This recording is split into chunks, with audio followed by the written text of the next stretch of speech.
우리가 인공지능과 로봇과의 경쟁을 생각하면 미래에 올 거라고 생각하잖아요. 로봇들이. 네. 근데 이미 와 있다는 거예요. 그렇죠. 이미 와 있죠. 이미 와 있어서 이미 일자리를 많이 빼앗고 있다. 그러니까 예를 들면 우리나라는 전 세계에서 로봇 밀도가 가장 높은 나라예요.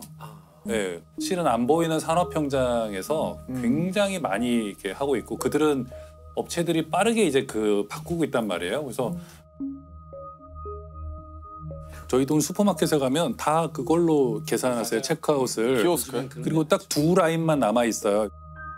근데 그분들이 한번 어떤 얘기하는 걸 들었거든요. 제가 화장실 근처에서.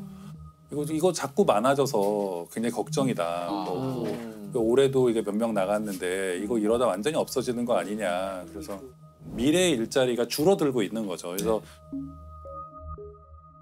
그 뭐 챗봇 같은 거 있잖아요. 고객센터에 연락하면 미국 같은 데서는 그것도 옛날에는 사람이 하던 일인데 그렇죠. 어느 순간 이제 기계들이 대신하고 제가 들은 얘기가 미국의 어떤 실리콘밸리에서는 그 챗봇 같은 인공지능 봇이 있어야만 첨단 기업처럼 보이잖아요.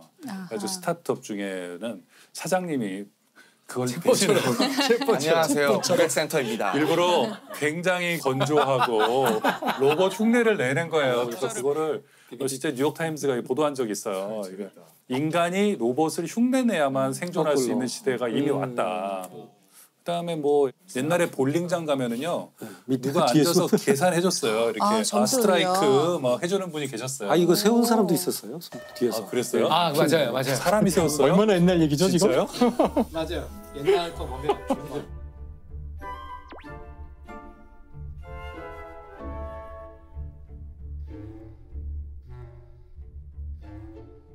옛날 거 보면 정말 진짜 충격과 공포예요. 근데 볼링장도 벌써 한 20년 전에 사람이 없어졌고 그런 걸 보면 과학기술의 발전이 물론 우리가 이렇게 예술에서는 그게 될 수도 있는데 의미 부여를 하고 근데 실제적으로 일자리가 줄어드는 것을 과연 그런 방식으로 해결할 수 있을까? 좀 그 의문이에요. 근데 우리가 일거리라는 개념과 일자리의 개념을 좀 바꿔서 생각하자는 거죠. 네. 만약에 누군가가 필요한 것을 사는 돈을 누가 준다면 내가 시급을 다투는 그런 아르바이트를 하지 않고 내가 하고 싶었던 그림을 일조할 수 있을 테고 그래 이런 일거리는 만들어질 것이다. 우리가 찬란한 문화라고 했던 그리스가 됐든 로마가 됐든 그들의 시민은 이미 노예들이 기본 일들을 다 해버렸어요. 그렇죠. 시민들은 인간다운 활동을 했을 뿐이죠. 그러니까 어떻게 보면 우리가 지금 노예제도를 말하는 건 아니지만 이제 여기서부터 우리가 좀 자유로워질 수 있는 때가 되지 않나. 근데 문제 그러지 못하는 건 경제적인 것이 안 갖춰지니까 일자리라는 것이 없어지니까 자꾸 이 문제가 되니까 결국 이번 일자리와 일거리의 문제는 결국 소득의 분배를 우리가 거론하지 않을 수가 없다.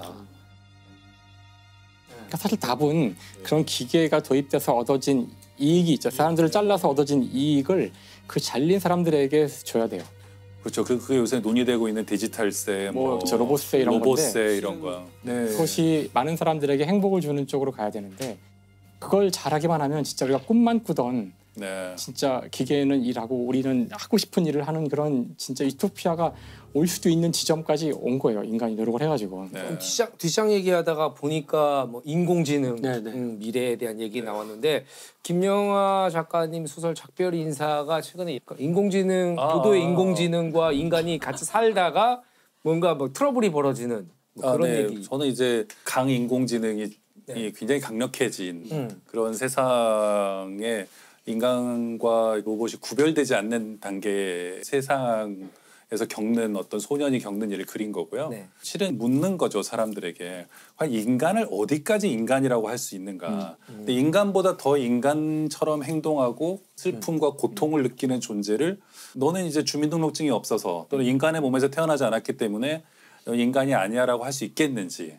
우리가 이제 계속해서 인간의 범주를 넓혀왔거든요. 예전에는 노예는 인간이 아니라고 생각했고 여성은 인간이 아니라고 생각했고 근데 이걸 점점 넓혀가고 있단 말이에요. 제가 이제 궁금하게 생각하는 건 앞으로 우리가 어디까지를 우리가 받아들일 것인가. 권리가 있는 존재로. 그러니까 저는 인간이라고 받아들이는 것보다 더 중요한 문제는 어디까지 그 권리를 인정할 거냐. 그러니까 우리가 동물은 인간이 아니라고 생각하지만 동물 학대는 죄잖아요, 이제. 그 로봇도 언젠가는 사람들이 그렇게 되지 않을까? 그 보스턴 그 다이내믹스인가요? 거기서도 보면 그냥 네 발로 걸어다니는 로봇을 시험하기 위해서 연구원들이 발로 찼는데 사람들이 굉장히 싫어했잖아요. 불쾌했죠. 개처럼 생겼으니까 왜 발로 차냐 그러는데 집에 있는 로봇 청소기 있죠. 네. 로봇 청소기에 눈을 붙입니다.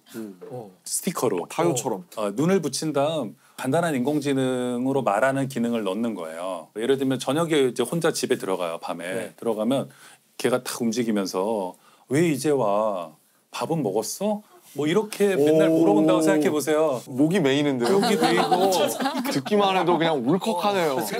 아니 안 먹었어. 찜닭 시켜줘.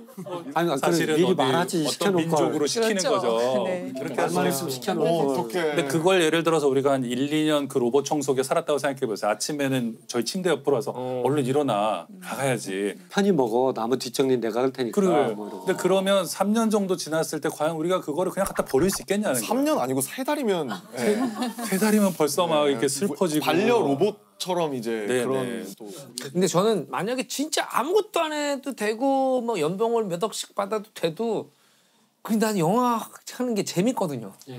그 재미 때문에 하시면 돼요. 아 그래요? 그렇죠. 하면 안 되는 줄 알았어요. 아 왜? 그냥 어린이 대공원 가야 되는 줄 알았어. 무조건 놀러. 아 이게 다시 또 논다는 건 무엇인가? 이걸 이제 또 정해야 되네.